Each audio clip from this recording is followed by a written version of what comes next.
Bueno, entonces les doy una cordial bienvenida a esta cuarta sesión ya de este ciclo de talleres que estamos realizando la Dirección de Investigación, perdón, la Dirección de Innovación y Transferencia en conjunto con bibliotecas. Ya el tema que hoy día nos convoca trata sobre el estado del arte y búsquedas de patentes, estrategias para investigar e innovar. Así es que este taller va a estar a cargo de Rodrigo Salinas, referencista de la biblioteca, y Luis Nilo también, integrante de la Dirección de Innovación y Transferencia. Así es que les doy, muchachos, el pase para que ustedes puedan presentar y ante cualquier duda voy a estar atenta al chat y para ir haciendo también las intervenciones. Sí, Muchas gracias, gracias. Fresia. Vamos a dejar el espacio de consulta hacia el final para que la presentación avance más fluidamente y al final ahí las observaciones o preguntas que pueden tener. ¿Ya? Entonces voy a compartir para empezar.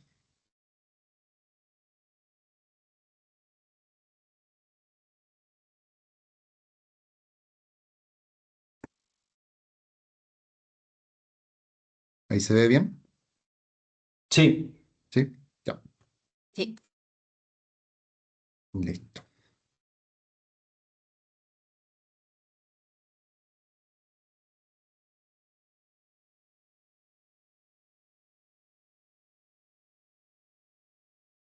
Bueno, yo soy Rodrigo Salinas y la presentación que hoy día vamos a hacer en cuanto a búsqueda de información científica y también de patentes va a tener esta estructura. Yo voy a ver la parte de introducción y búsqueda de información científica o de artículos, documentos en fuentes confiables. Y posteriormente a eso, después de revisar también alguna vista en sitio web de las bases de datos y del gestor bibliográfico para ordenar esa información, Luis verá lo correspondiente a búsqueda de patentes. Ya. Cuando un investigador empieza a pensar en un tema de investigación o a un profe de tesis le dice al alumno, averigüe qué es lo que hay del estado del arte, ¿de qué estamos hablando? O sea, ¿por qué se usa esta frase, ¿no? Esta em, condición de estado del arte. ¿Qué tiene que ver el arte en esto? Bueno, acá hay una definición que tomé, pero en realidad el concepto tiene su historia, porque ya a finales del siglo XIX en Estados Unidos se hablaba del status of the art, que era como decir en qué condición se encontraba en ese momento un arte o un oficio. Ya a inicio del siglo XX se habla del state of the art para saber cuál es el estadio actual o el desarrollo de un asunto o tema o una materia, ¿cierto?, que tenga que ver con lo práctico o con lo tecnológico.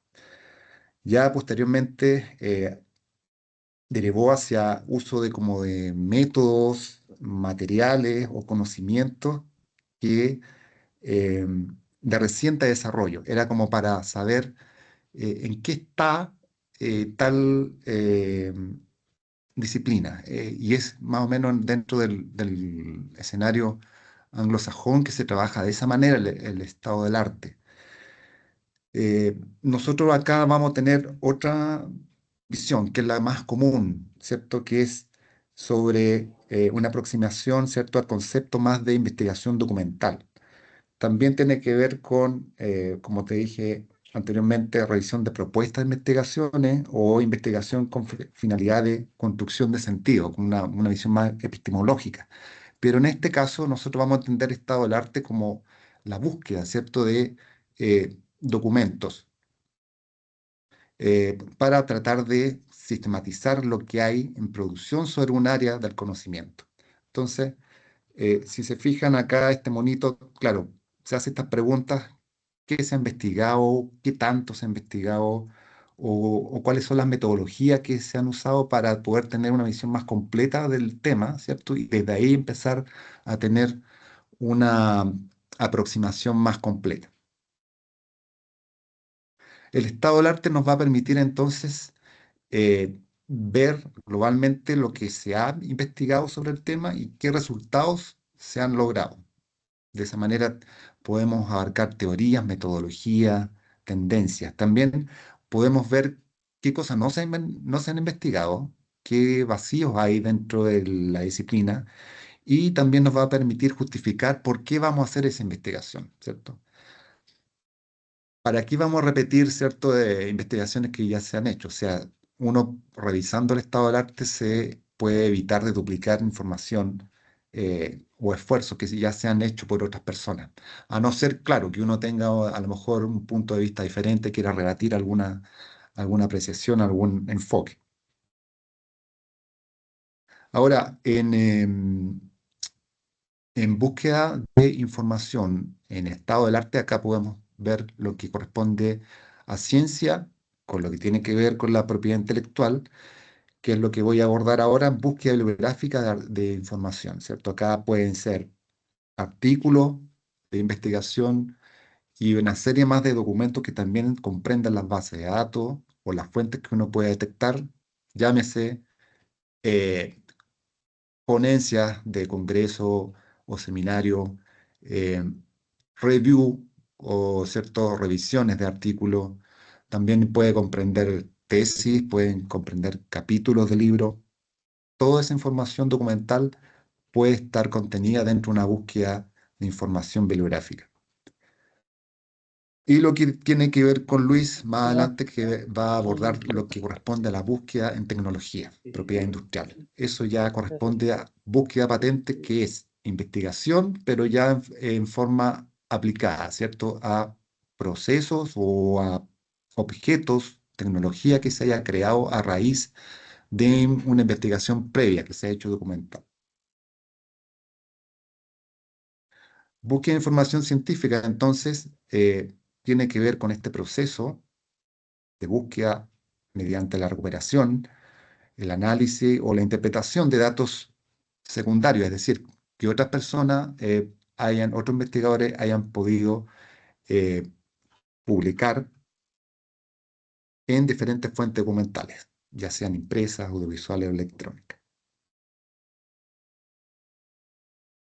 La búsqueda de información científica nosotros la podemos circunscribir a lo que son el uso de las bases de datos bibliográficas, porque acá actualmente tenemos este escenario más global, más completo, más eh, fidedigno que podemos utilizar más allá de lo que signifique el trabajo en terreno, ¿cierto? De poder consultar fuentes impresas. Aquí nosotros también podemos recurrir a este gran escenario que nos presentan las bases de datos bibliográficas. Ahora, ¿qué son las bases de datos bibliográficas? Para los que no están muy familiarizados con esto, todos estos sistemas organizados que pueden recopilar muchos documentos, como los que les mencioné anteriormente, y que incluyen metadatos, es decir, descripción básica de títulos, autores, fuentes, nombre de la revista o del documento, fechas, ¿cierto? Incluyen resúmenes también y en algunos casos la posibilidad de tener el texto completo.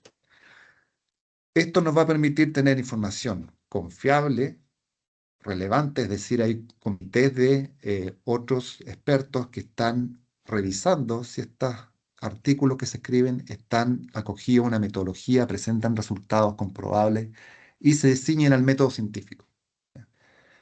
También nos permite contar, por un lado, con una perspectiva histórica para ver lo que se ha escrito sobre esto y también contar con lo último, con información actualizada, ¿cierto?, de alguna disciplina. Por ejemplo, hay áreas que se basan más, sobre todo en humanidades, ¿cierto?, en revisiones más históricas, pero lo que tiene que ver con ciencia y tecnología, obviamente, los periodos de obsolescencia son más inmediatos. Por tanto, toda la información de los últimos años es la que más se requiere para poder trabajar en base a lo último. También podemos identificar fuentes, revistas de mayor prestigio o autores de calidad, ¿cierto?, en la cual nosotros podemos basarnos para después citar en una bibliografía. Y también delimitar los resultados de acuerdo a los criterios que uno elija, es decir, un periodo cronológico, puede ser un área donde nos interese geográfica, un área geográfica donde a nosotros nos interesa hacer la búsqueda documental, por ejemplo, solamente lo que ocurre en territorio nacional o en territorio regional latinoamericano, o si lo queremos ampliar hacia el primer mundo. Búsqueda de información científica, nosotros podemos utilizar bases de datos especializadas.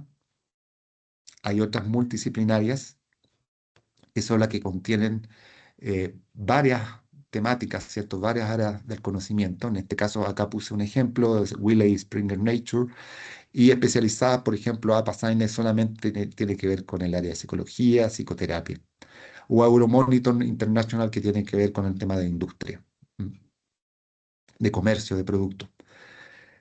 Bases de datos referenciales como Scopus y Web of Science, que son a nivel mundial las más grandes porque comprenden muchas otras bases de datos y nos brinda la posibilidad de ver varios resúmenes de los documentos que están contenidos en esas otras bases de datos. Y otras bases de datos de acceso abierto como Cielo a nivel latinoamericano, que es esta biblioteca electrónica de América Latina y el Caribe, que nos brinda la posibilidad de también conocer lo que es la productividad a nivel regional, o Google Académico, que también es muy utilizada porque permite el acceso a muchos documentos a texto completo. En búsqueda de información científica, lo primero que uno tiene que hacer es la formulación de la pregunta de investigación. En ese sentido, nosotros para elaborar una estrategia de búsqueda, como les dije anteriormente, ojalá pudiese delimitarse, ¿cierto?, esta consulta a tener bien especificado el tema que vamos a abordar, algunas condicionantes que uno le pueda colocar a través de los operadores que vamos a ver más ratito, y también el periodo cronológico, ¿cierto? O como les dije, la distribución geográfica que uno quiere limitar el tema. En el caso de, por ejemplo, en medicina se utiliza el método PICO, que significa Patients, Intervention, Comparison, Outcomes o resultados, ¿ya? Esto se aplica más que nada para poder utilizarlo en revisiones sistemáticas de algún tema o en investigaciones basadas en evidencia. Entonces acá tengo un ejemplo de cómo sería una pregunta utilizando este método. En adultos con hipertensión arterial, o sea, eso serían los pacientes, ¿cierto? O el público. La práctica regular del ejercicio aeróbico, que es la intervención que se está haciendo, comparada con la ausencia de actividad física, ahí estamos haciendo la comparación, ¿cierto? Tendría como resultado, ¿cierto? Outcomes. Reducir los niveles de presión arterial. Esa sería entonces la forma de elaborar una de estas preguntas bajo ese contexto de investigación. Ahora nosotros también tenemos que tener presente que al usar las palabras claves, que sería la segunda parte cuando elaboramos la estrategia de búsqueda, ¿cuáles van a ser estos términos que vamos a usar? ¿De dónde salen?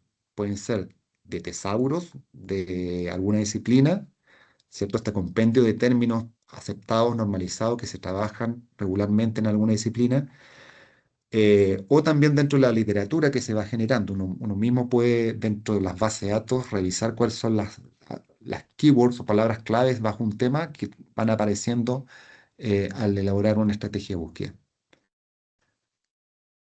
Una vez que tenemos presente cuáles van a ser los términos que tenemos eh, para elaborar esa búsqueda, también hay que tener presente que hay que tratar de evitar términos generales. Muy amplios no nos van a servir porque no van a salir muchos resultados. Entonces, ir acotando más los términos que vamos a utilizar. Podemos utilizar también términos relacionados. Pueden ser o más grandes, ¿cierto? Una clase más grande o una como hiperónimos o una clase más chica, como hipónimos. Por ejemplo, no sé, si estoy buscando de aves tropicales, eh, a lo mejor un término hiperónimo sería aves, ¿cierto? El término que ando buscando, aves tropicales, y un hipónimo algo más bajo, cacatúa, como para tener ese nivel de eh, términos de mayor a menor. También uno puede usar sinónimos, que es súper válido, ¿cierto? Porque a veces no está ingresado un término por el concepto que uno cree que está, sino que tiene otra palabra que es la validad. Cuando usamos Inglés también, como se busca en inglés, dentro de la base de datos uno tiene que tener presente que a veces los términos británicos difieren de los términos que usan los gringos en Estados Unidos. Entonces también hay que tener ojo con ese tipo de detalles. Y los comodines que uno utiliza en la búsqueda, por ejemplo, entre comillas, para buscar palabras claves, algún concepto, por ejemplo, cambio climático, si yo lo coloco entre comillas, me va a buscar exactamente que aparezcan esas dos palabras juntas. Si le coloco asterisco, en este caso estoy truncando, por ejemplo, si coloco educa, asterisco, me va a salir educación, educativos, educacional, por tanto me va a comprender mayor cantidad de resultados porque estoy diciéndole a la base de datos, búscame todo lo que empiece dentro de esta búsqueda con el término educa. Y el signo de interrogación, por ejemplo, si yo utilizo woman en singular y women en plural, en inglés mujer, ¿cierto? Si coloco el signo al final, entre la M y la N, el signo de interrogación me va a comprender ambos términos, plural y singular. El uso de adjetivos también es válido. Por ejemplo, puse ese corazón ahí porque si yo estoy buscando información de corazón, también podría ser el adjetivo cardíaco. Por tanto, también me podría servir para encontrar resultados. Aquí tenemos un ejemplo de ecuación de búsqueda donde las palabras clave van con los operadores booleanos y que va a restringir la búsqueda, por tanto va a ser más precisa, o que va a ampliar la búsqueda, por tanto va a ser mayor la cantidad de resultados que voy a obtener, y no para excluir algún elemento. En esta pantalla yo puse la misma ecuación y en una me dio 1237 resultados y en otra 42. ¿Por qué? Porque acá, en esta primera parte, no puse paréntesis. Ojo con el paréntesis, que acá sí lo incluí, por tanto me va a restringir más la búsqueda. ¿Cuál es el sentido de esto? Aquí yo le estoy diciendo en esta ecuación, búscame todo lo que tenga de inteligencia artificial o méteme, ¿cierto? Todo lo que tenga que ver con AI, con niños, con habilidades comunicacional, ¿cierto? Entonces, me va a buscar todo lo que tenga en el sistema de inteligencia artificial o todo lo que tenga que ver con la inteligencia artificial y todo esto que está acá. En cambio, acá yo estoy acotando, diciéndole, primero, búscame, ya sea que en inteligencia artificial o AI me incluya, ¿cierto? Niños y habilidades comunicacionales, pero no quiero que tenga que ver con enfermedades o desórdenes. Pues de esa manera estoy siendo mucho más preciso en la búsqueda.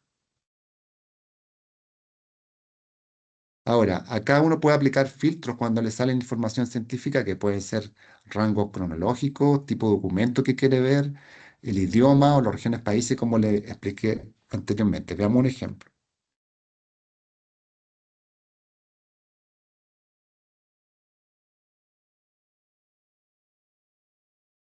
Aquí está el ejemplo de los 42 resultados, ¿cierto?, que obtuve y acá están los filtros. Uno puede eh, filtrar por los documentos de todos estos 42. Hay 23 que están en acceso abierto, hay 3 que son reviews y 4 que son acceso primario. Puede filtrar por años, por tipo de documentos, por el perfil del investigador, por categorías temáticas de la Web of Science. Hay bastantes filtros. Acá están los idiomas, en este caso están todos en inglés. Puede filtrar también por áreas, regiones, países, ¿cierto? Tiene bastantes opciones para que se vaya acotando más aún los resultados de la búsqueda que uno puede ver e incluso buscar dentro de los resultados alguna palabra para que así me entregue solamente los resultados que contengan ese término. ¿Ya? Entonces, aquí uno tiene todas estas opciones de filtros que la mayoría de las bases de datos presentan la opción de ir cada vez filtrando los resultados. Voy a volver a la presentación.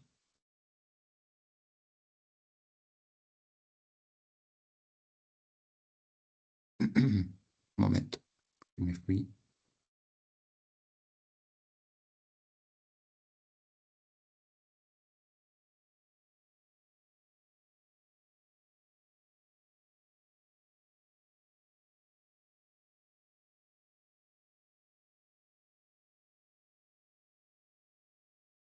Ah,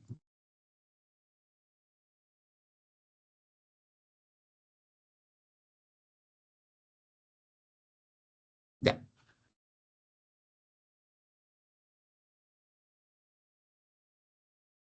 Ahora, cuando uno ya tiene esa información recabada, ¿cierto?, de los documentos, puede hacer una gestión bibliográfica.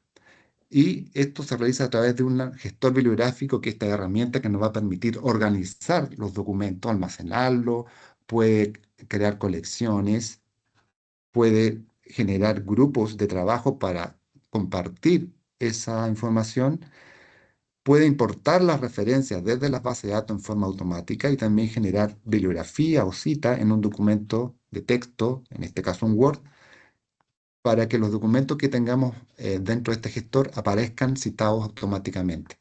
Además, también puede intervenir los PDF para hacer notas o subrayar párrafos.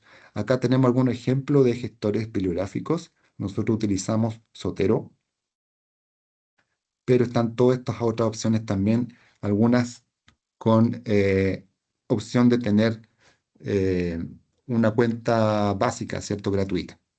Acá tenemos la vista de lo que es Zotero Web y la versión de Zotero Escritorio. Generalmente acá se menciona que pudiésemos trabajar más con la versión escritorio para que después los resultados se sincronicen con la versión web. Y acá nos presentan mayor cantidad de menús. Vamos a ver acá un ejemplo para poder ver cómo se puede trabajar acá.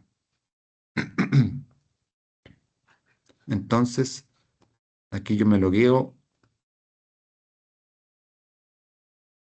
para entrar a la versión web de mi versión.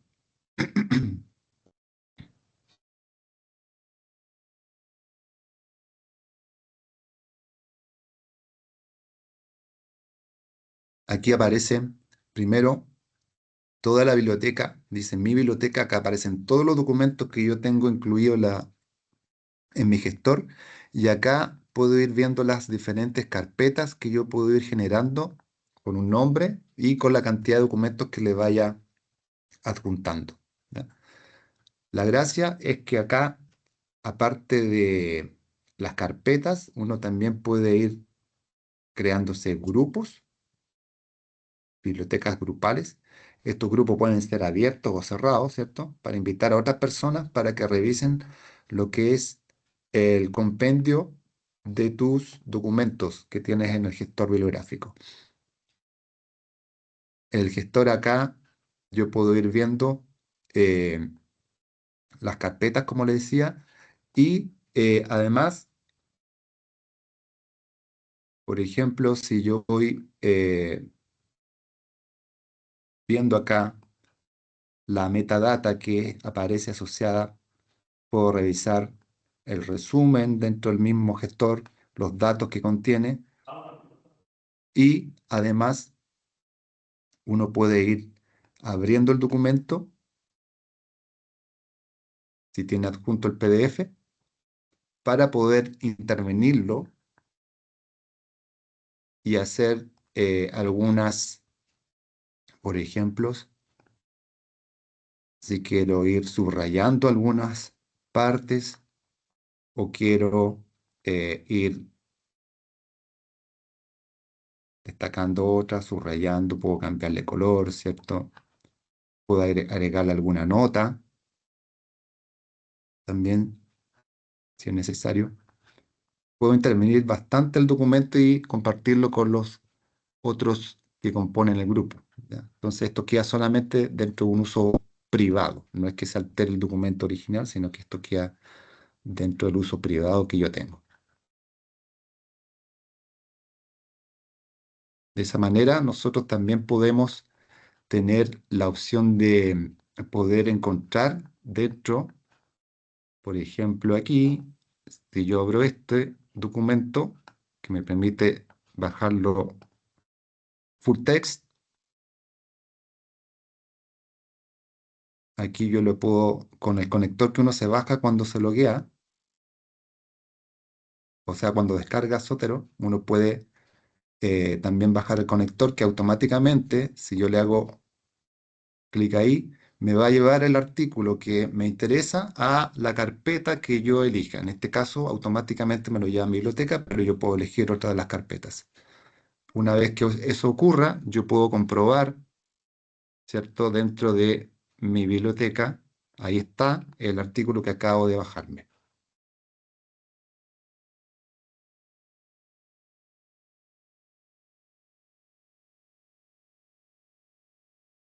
¿Ya? Entonces, ahí uno tiene la opción también de poder trabajarlo como le indiqué anteriormente.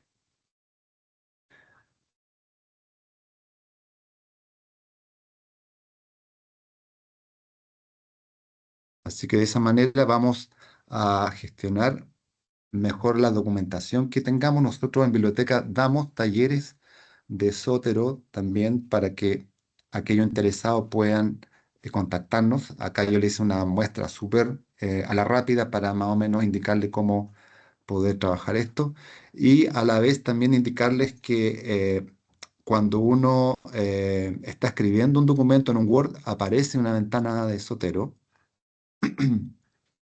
para que pueda también eh, insertar la cita y la bibliografía automáticamente.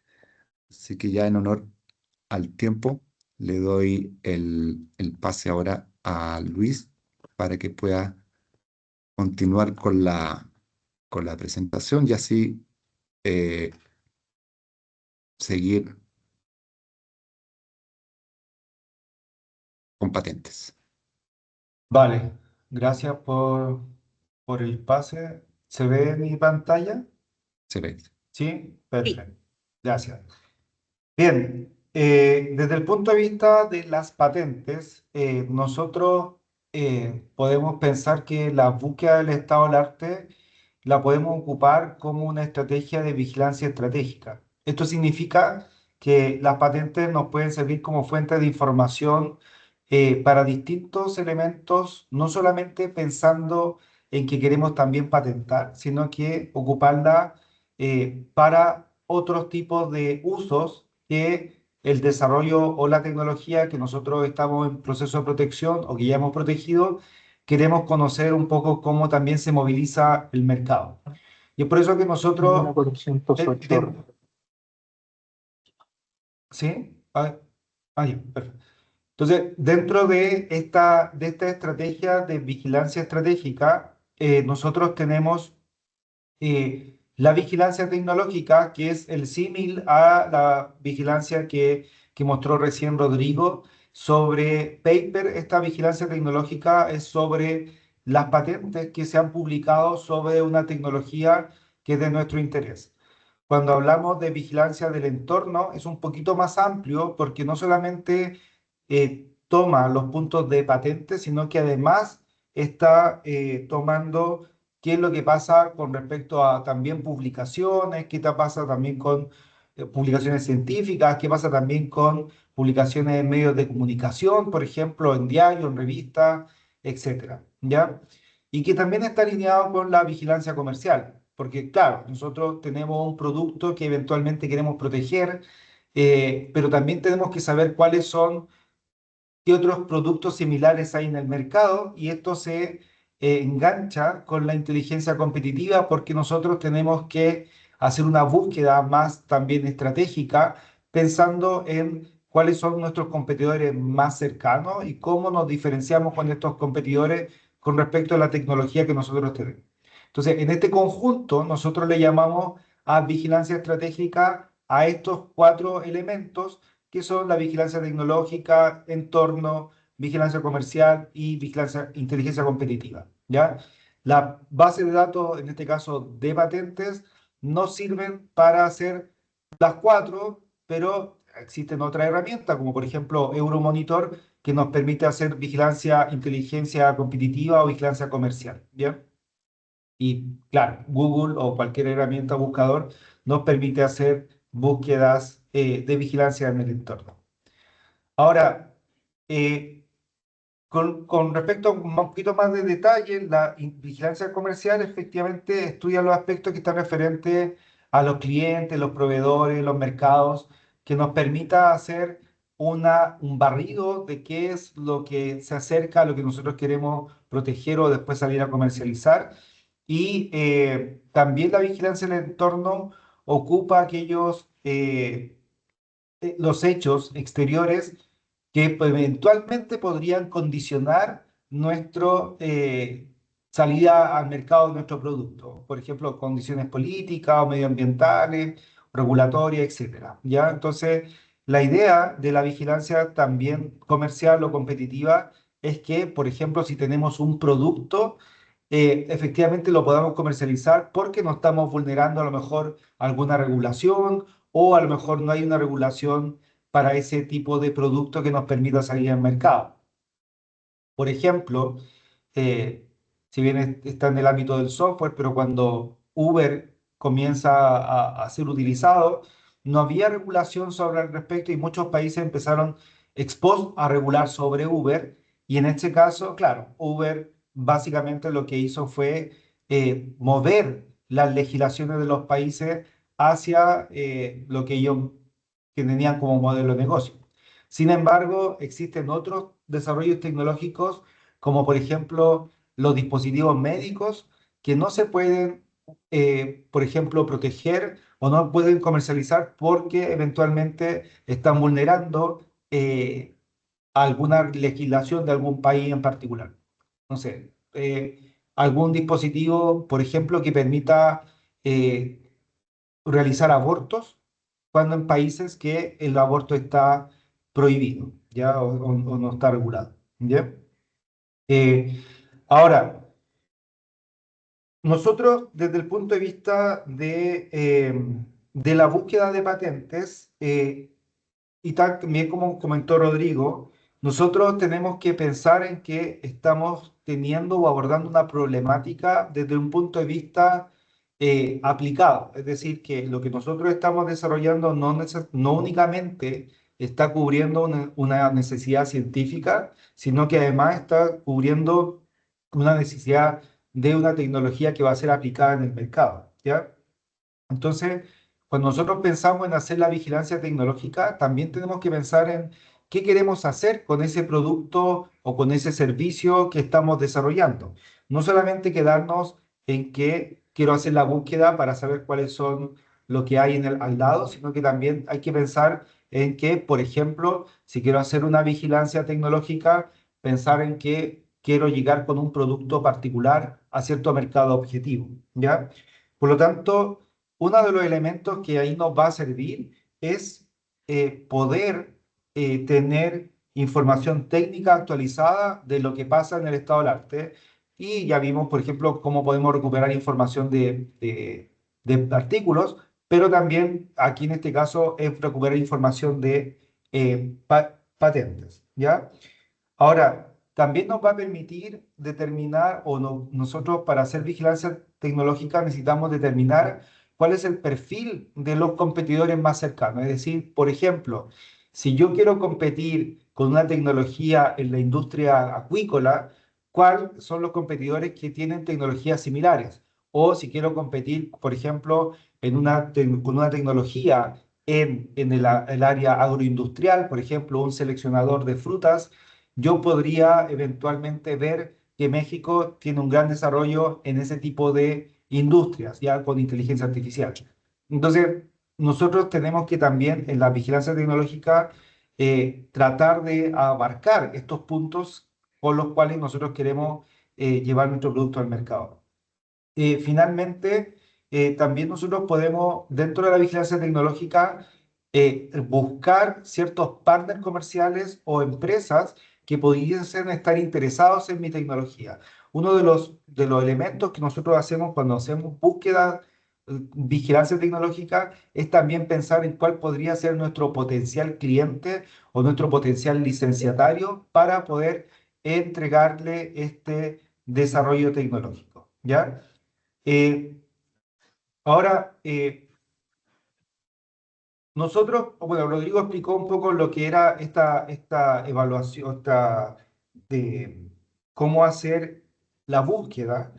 Claro, entonces nosotros desde el punto de vista de las patentes también tenemos que pues, generarnos un problema y el cual queremos hacer la búsqueda y entonces derivar en el desarrollo de las palabras claves. Bien, entonces, primero, cuando nosotros hacemos búsquedas de patentes, lo que primero tenemos que hacer es definir y limitar, identificar bien cuál es el problema que nosotros queremos o estamos desarrollando una solución o queremos investigar, por ejemplo, cuando postulan a fondos concursables y les piden hacer la búsqueda de patentes, ¿cuál es el problema que nosotros queremos abarcar o queremos solucionar o estamos solucionando?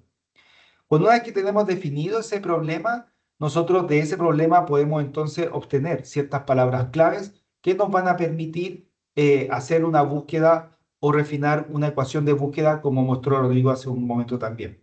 Y ahí también, claro, generamos esta ecuación de búsqueda que, como mostró Rodrigo, podríamos ocupar estos operadores booleanos para entonces refinar la búsqueda y hacer el análisis de los resultados que nos arroja. Y este análisis de resultados claramente tiene que ver si acaso cambiamos a lo mejor una palabra clave, si es muy restrictiva, a lo mejor no nos aparece en ningún documento y tenemos que cambiar a algo que sea más genérico o si se aparecen muchos documentos, tratar de restringirlo. Entonces, por ejemplo, en la identificación de los problemas, aquí hay un ejemplo donde decimos que en la industria minera las detenciones imprevistas por corte de cintas transportadores pueden llegar a ocasionar grandes pérdidas que dificultan el cumplimiento de metas de producción. En operaciones mineras, estas causas ocurren principalmente por falta de monitoreo preventivo. Entonces, ese es el problema que nosotros queremos, en este caso, quisiéramos hacer búsquedas y por lo tanto nosotros hacemos una estrategia para de este problema definido listar las palabras claves que nos permitan describir brevemente cuáles son describir brevemente para poder hacer la búsqueda de las patentes, ¿ya? Y podemos buscar conjuntos de sinónimos, etcétera. En nuestro caso, en el caso de las patentes, tratamos de evitar los términos que son muy generales, como también explicó Rodrigo, y usar sinónimos que sean relevantes. Por lo tanto, la idea es que uno pueda ocupar cosas más específicas o palabras adyacentes a la palabra clave que estamos buscando, de forma tal que nos permita refinar la búsqueda. ¿Bien? Entonces, por ejemplo, si nosotros hablamos de minería, en el caso del ejemplo, nosotros podemos decir, bueno, ¿cuáles son las palabras clave en español? Cita transportadora, monitoreo, teledetección, y hacemos la versión en inglés para hacer las ecuaciones de búsqueda, que como comentó Rodrigo, igual solamente va a recordar que nosotros podemos hacer búsquedas amplias o restringidas ocupando estos operadores booleanos y también encerrarla en comillas o en paréntesis para hacer la búsqueda.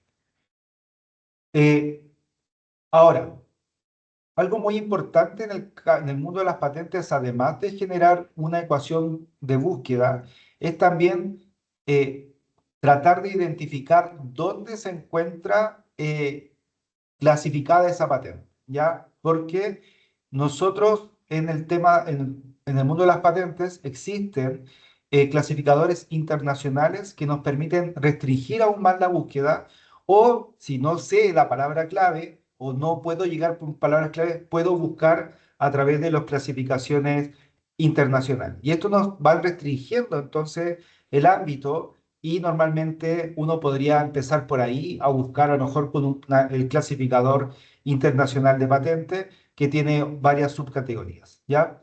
También uno podría, también como dijo Rodrigo, dentro dependiendo del mundo de las patentes, de la paper, pero las patentes que son más riesgosas cuando yo quiero proteger algo, son aquellas patentes que están ya concedidas y que todavía, además de concedidas, están vigentes. Entonces uno también podría restringir con respecto a cuándo fue la fecha de solicitud. Como las patentes duran 20 años, como lo vimos la semana pasada, una patente que fue presentada el 13 de noviembre del 2005 ya es una patente que hoy día deja de estar vigente, por lo tanto pasa a ser del estado del arte.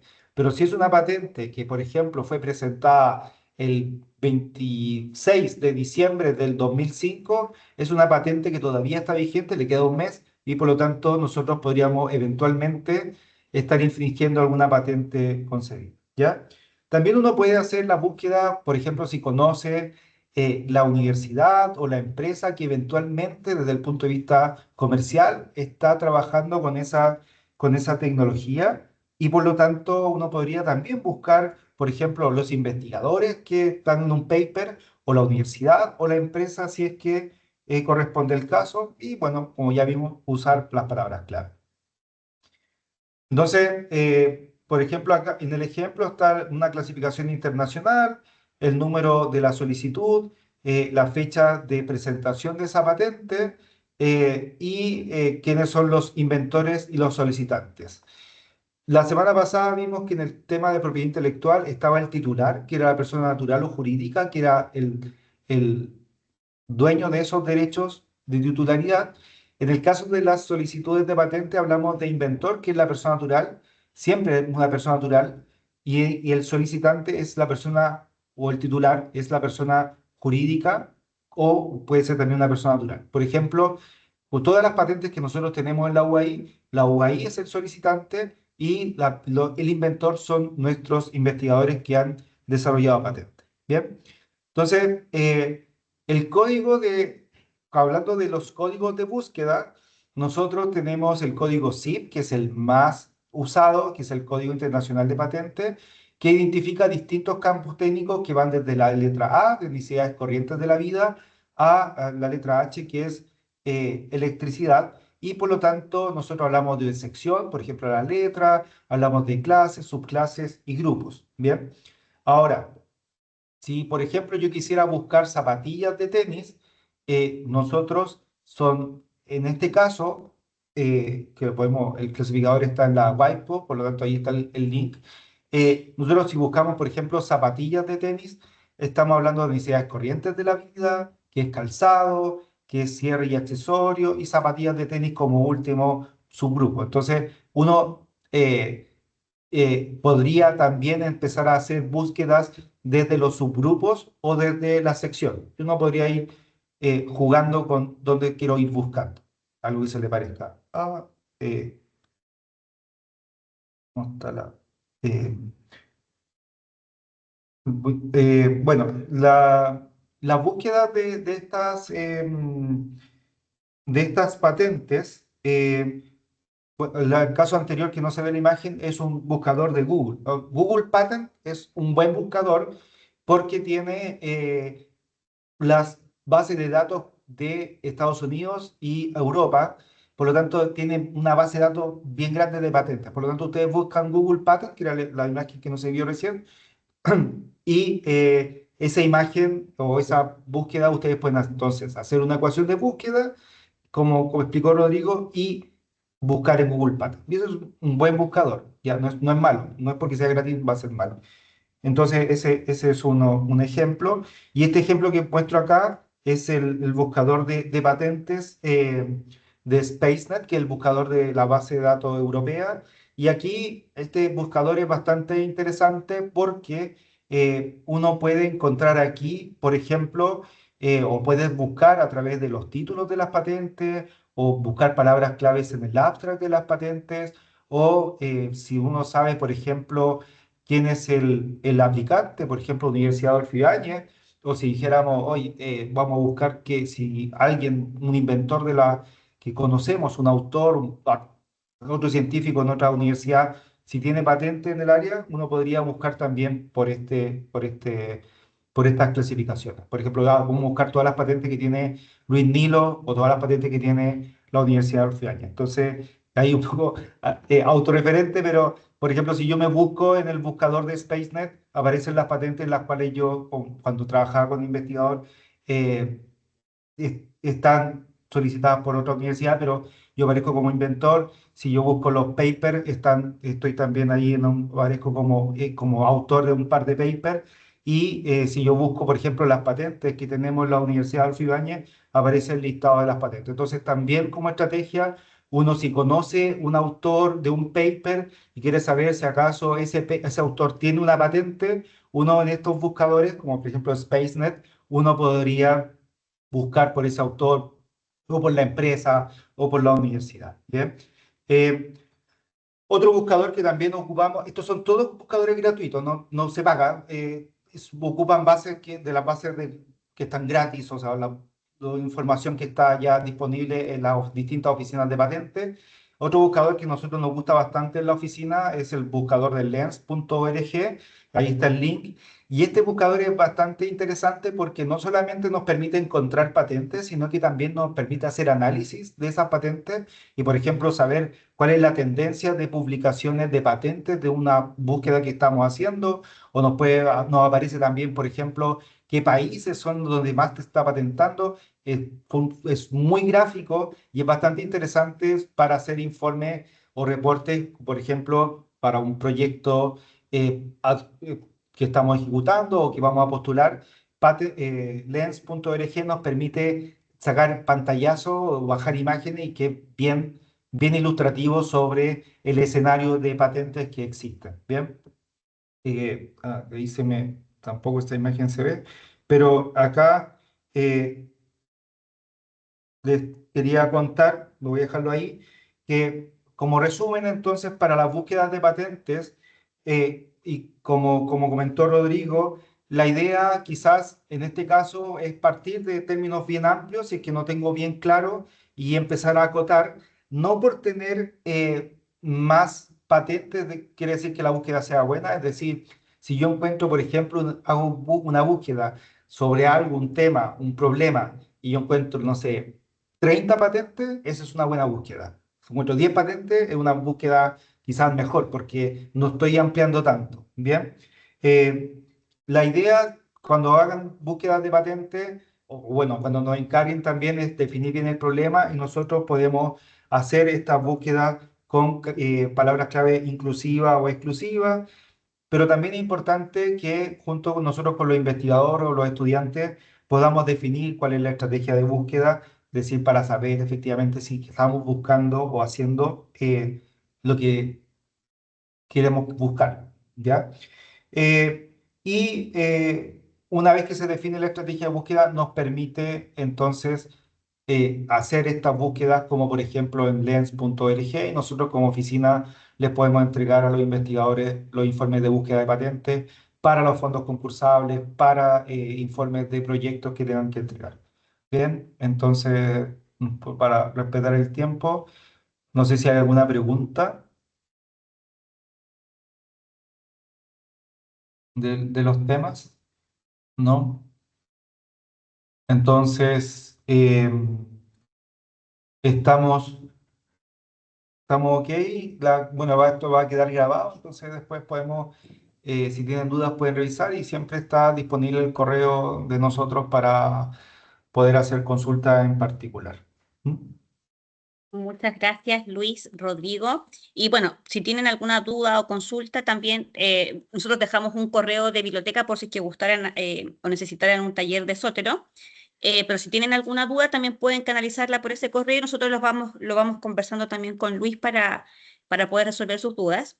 Y ya para ir cerrando, también les dejamos un link en el chat para ver si nos pueden responder una encuesta de satisfacción respecto del taller de hoy. Y nada, pues si no hay no hay preguntas, entonces les damos las gracias por su participación, también a Luis y a Rodrigo por dictar este taller y les deseamos que tengan una excelente tarde. Vale. Muchísimas gracias. Chao, que estén bien. Nos Chao, que estén vemos. bien.